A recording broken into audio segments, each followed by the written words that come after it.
Welcome back to my channel. আমি পিয়া, তোমাদের ঘরের মেয়ে। আশা করছি তোমরা সবাই ভালো আছো। তোমাদের ভালোবাসায় এবং আশীর্বাদে আমিও খুব ভালো আছি। দিনটা ছিল শনিবার, আমাদের বাড়িতে ঢেরাপাল্লা পুজো ছিল, তার জন্যই আলপনাটা দিচ্ছি। তো দেয়া ছিল আগাগোড়ায়, কিন্তু আমি একটু ডবল করে পেন্ট করে দিলাম। এখানে পুজোর জোগাড় হচ্ছে।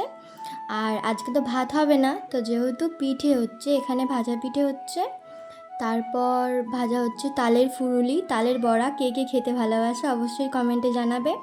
এখানে নিরামিষ পরোটা ঘুগনি খেয়ে নিচ্ছি।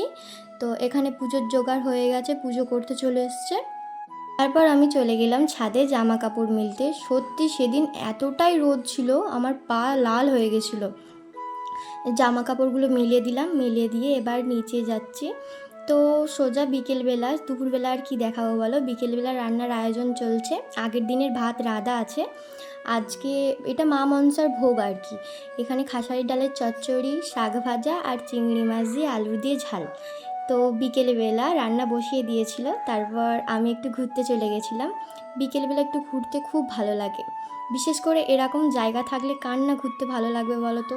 প্রকৃতি, এত সুন্দর পরিবেশ, দেখতে দেখতেই তো ঘোরার মজা আলাদা।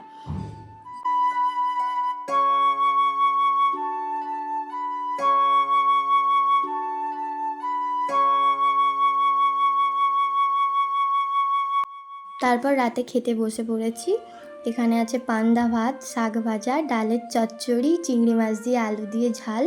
এখানে বাবুকে ফার্স্টে খাইয়ে দেব, তারপর আমি খাবো। তো বন্ধুরা, তোমাদের যদি আমার ব্লগ ভালো লাগে অবশ্যই লাইক, কমেন্ট, সাবস্ক্রাইব করে পাশে থাকবে। আর উপরে বেল আইকনটাকে ক্লিক করে দেবে, যাতে আমার নতুন নতুন ভিডিও নোটিফিকেশান তোমাদের কাছে পৌঁছে যায়। টাটা, সবাইকে ভালো থাকবে।